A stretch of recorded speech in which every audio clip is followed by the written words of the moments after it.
There are 3 specific things that you can change in your environment today that will kill procrastination fast. But see, most people they skip all 3 because they think that the fix has to come from inside them. But it doesn't, not at all. And once your environment is set up correctly, you won't need motivation at all. See, if you keep telling yourself that you'll start tomorrow, this video is for you. You're not lazy and you're not undisciplined. What is happening is you're operating inside of an environment that was never built for you to take action. But by the end of this video, you'll have 3 specific changes that you can make today that will start making it easier and automatic and procrastination almost impossible for you. So let's talk about the first one, which is you got to remove the decision to get started. See, most people they sit down to work and they immediately ask the question, where do I even start? See, that question alone is going to kill your momentum before anything gets done because decision fatigue is going to set in before you start working. But thankfully, there is a way to fix this, and it's pretty simple.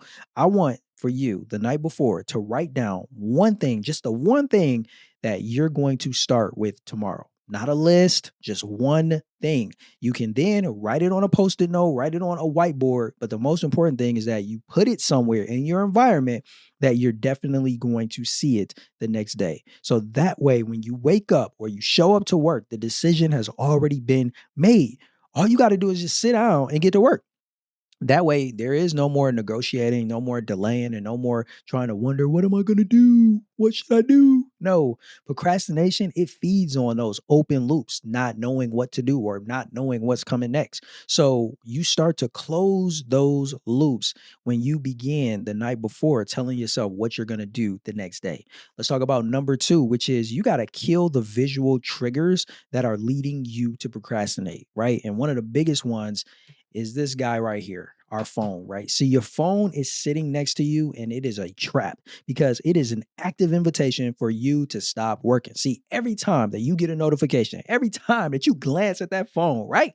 Your brain is getting pulled away from what you were doing, what you were working on. See, you don't need more discipline like most people think. You actually just really need more distance between you and this guy, your phone. You got to put some more distance between them, right? And let's be honest, I think in many cases, I'm not living this in the moment, but put it in another room before you start working. Thankfully, I can have my phone right here in the same room and I'm putting in this work. But if you're not there yet, you got to put that phone in another room before you start working, right? Not face down like I got it right here, but you got to have your phone in a completely different room. That's what you got to do, right? See, because once you can't see the phone, it can't distract you. It can't pull you away from what is more important. So your environment is full of small visual triggers just like that. I just use that one because that's one that probably applies to almost 99% of people that's watching right now, right? Those visual triggers, they can interrupt your ability to take action before you even start. So you got to start removing them today. And let's talk about the last thing, number 3, which is you got to design a workspace that tells your brain that it's time to work. See, most people, they work in the same space that they relax in, right? Especially if you're somebody like myself and you work from home, you find yourself scrolling on the same couch that you sit on and you watch TV on, right? You working from that couch now. Or, you find yourself you working on the same laptop that you use to browse at night, that you watch Netflix or whatever on. See, when the environment has no signal that can distinguish between what's for work and what's for play, then your brain has no reason at all to switch between those modes. So the fix is you now got to create a dedicated workspace trigger. I'm not saying you got to change your entire workspace, but you need to have a trigger that lets your brain know that there's a difference now between this workspace and where you play and have fun and relax, right? So let's talk about what that looks like, right? It can be as simple as choosing like one space wherever you work that is the only thing you're going to do in that space is work. That's one example, right? It doesn't have to be, let me be clear about this. It doesn't mean you have to have an entire office that you work from. No, it could be really as simple as you got a specific chair or a specific desk that when you sit in that chair, when you're at that desk, it's work time. And in some cases, maybe that's not even the case. Maybe you don't have different chairs or desks. It can be when I put this pair of headphones on and I got these headphones on, that means I'm in the zone, I'm working. And you only wear those headphones when you're at work, right? Not when you are on your commute, not when you're at the gym. No, those are work headphones. So those are ways that you can have these, this way of like redesigning your workspace so that you tell your brain what's about to happen.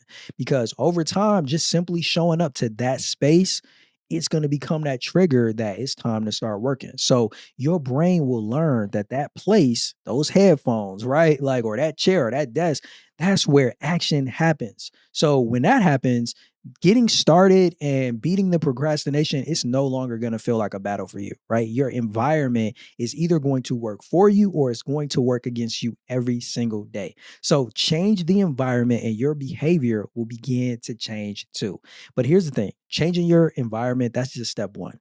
But there's a deeper reason why most people, they just still don't take action, even after they make these changes to their environment, even after they know what to do. So if that's you or you ever find yourself in that position, I want to encourage you to check out a video called You Know Exactly What to Do. It'll be on your screen somewhere here. I want you to check that out next so that you can find out why and how to overcome that. I'm Jay. I'll catch you in the next one. Until then, stay blessed.